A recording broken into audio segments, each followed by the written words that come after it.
Assalamualaikum warahmatullahi wabarakatuh. Perkenalkan, saya Raffi Putra Ferdian dengan NIM 121244045. Kali ini saya akan mempresentasikan hasil karya tulis ilmiah kelompok saya, yaitu kelompok 4, dengan judul Perancangan Prototipe Sistem Pendeteksi Dini Tanah Longsor melalui Deteksi Pergerakan Tanah di Tambang Terbuka. Dengan anggota, yaitu saya, Raffi Putra Ferdian. Yang kedua ada Gata Panji Asmara Bangun, tiga Rahma Putnama Siva, keempat ada Samuel Bright, Rigels Silitoga, yang kelima Nasmi Umar Syafiq, dan terakhir yang keenam Farah Anandita Nayara. Dan kami semua berasal dari Fakultas Teknik Pertambangan dan Perminyakan, jurusan Teknik Pertambangan Institut Teknologi Bandung. Nah, untuk latar belakang masalah, kenapa kami mengambil judul ini, yaitu karena Indonesia merupakan salah satu negara dengan tingkat kerentanan bencana geologi yang tinggi, termasuk tanah longsor. Aktivitas pertambangan terbuka yang banyak dilakukan di daerah berkontur curam memperbesar potensi terjadinya longsor, terutama akibat gangguan stabilitas lereng. Kegiatan operasional seperti penggalian, peledakan, dan pergerakan alat berat turut mempercepat perubahan struktur tanah, sehingga kondisi geoteknik di lingkungan tambang menjadi dinamis dan sulit diprediksi. Dalam beberapa kasus, longsor di area tambang menyebabkan kerugian besar dan bahkan mengancam keselamatan pekerja, terutama ketika tidak ada sistem peringatan dini yang memadai. Untuk rumusan masalah, yang pertama, bagaimana cara kerja sensor kemiringan tanah dalam mendeteksi perubahan kondisi geoteknik di tambang terbuka? Yang kedua, apa saja faktor yang mempengaruhi efektivitas penggunaan sensor kemiringan tanah di lingkungan tambang terbuka? Selanjutnya ada tujuan penelitian. Yang pertama, menganalisis cara kerja sensor kemiringan tanah dalam mendeteksi perubahan kondisi geoteknik di tambang terbuka. Yang kedua, mengidentifikasi faktor-faktor yang mempengaruhi efektivitas penggunaan sensor kemiringan tanah di lingkungan tambang terbuka. Untuk metodologi yang penelitian yang kami gunakan yaitu yang pertama ada metode metode deskriptif, di mana memberikan gambaran faktual mengenai kondisi lingkungan yang berpotensi longsor. Yang kedua, metode eksperimen. Kami menguji langsung kemampuan sistem dalam mendeteksi potensi longsor melalui simulasi.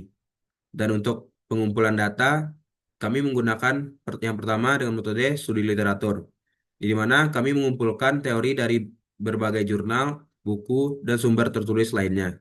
Yang kedua, ada observasi, di mana kami mengamati secara langsung cara kerja sistem saat miniatur lereng disimulasikan mengalami pergerakan tanah.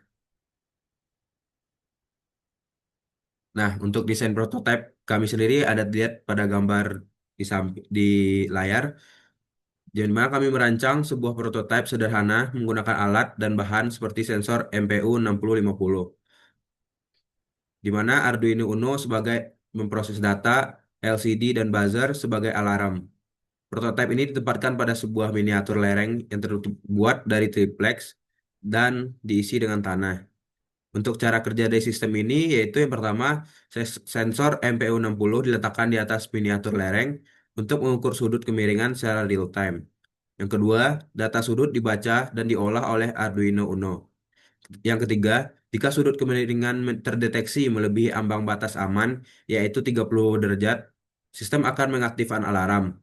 Yang terakhir, peringatan ditampilkan di layar LCD dengan pesan bahaya awas longsor jika alarm berbunyi dan sudut kemiringan 30 derajat.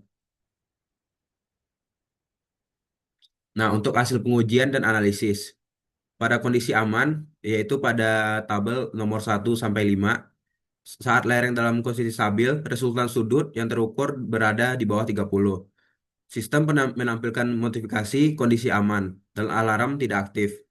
Dan untuk simulasi longsor, itu dari nomor 6 sampai nomor 10, yaitu kami mendorong tanah untuk menyimulasikan pergerakan. Hasilnya resultan sudut melebihi 30 derajat. Sistem secara otomatis mengaktifkan buzzer dan menampilkan notifikasi rawan longsor. Dari 10 kali uji coba di atas, sistem berhasil membedakan kondisi aman dan bahaya dengan tingkat akurasi 100%. Untuk pembahasan dan validasi hipotesis.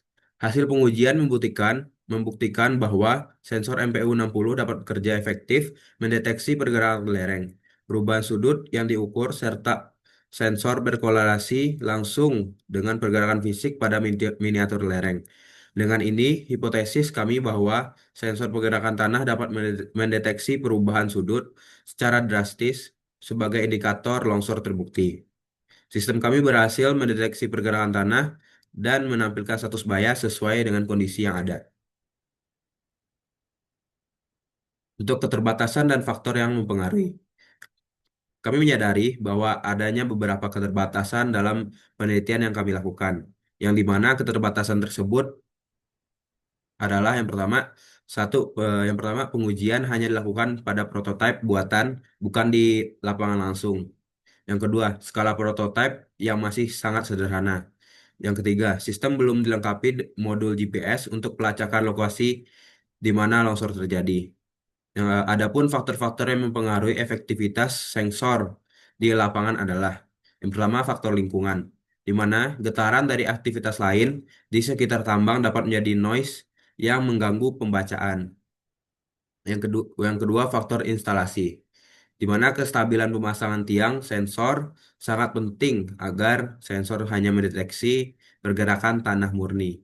Yang terakhir, faktor pemicu longsor. Sensor ini efektif untuk deformasi progresif, namun kurang andal untuk longsoran mendadak akibat hujan ekstrim atau gempa bumi.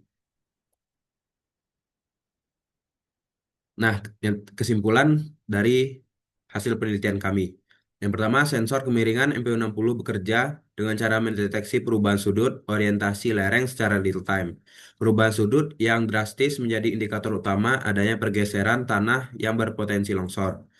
Yang kedua, efektivitas sensor ini sangat dipengaruhi oleh beberapa faktor teknis, yaitu akurasi sensor, kestabilan pemasangan, dan terakhir faktor lingkungan getaran sekitar yang harus dikelola dengan baik untuk menjaga keakuratan sistem.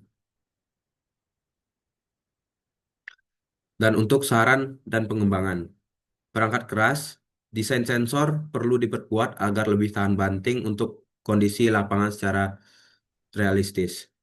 Yang kedua, dalam hal perangkat lunak, algoritma dapat ditingkatkan dengan penerapan filter digital untuk meningkatkan akurasi data. Yang ketiga, dari segi sistem. Sistem sebaiknya dilengkapi dengan mekanisme pengiriman data otomatis ke pusat pemantauan agar respon lebih cepat. Dan berikut ada daftar pustaka yang kami gunakan pada penelitian kami.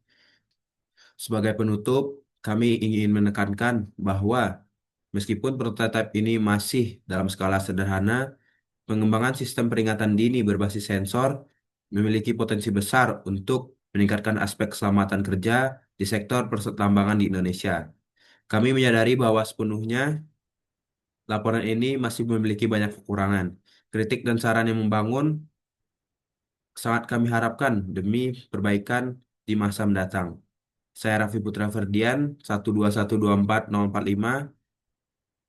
Terima kasih telah menyaksikan hasil presentasi karya tulis ilmiah kelompok kami. Assalamualaikum warahmatullahi wabarakatuh.